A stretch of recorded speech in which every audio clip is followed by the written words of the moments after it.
Alright, keep an eye on the rod and the vacuum gauge. So less than 5 inches of vacuum to get it to go out. Switch the vacuum hoses.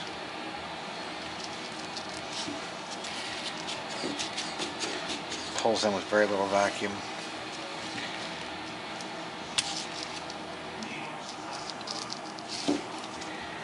It's back out. As you can see, it's pushing my finger away.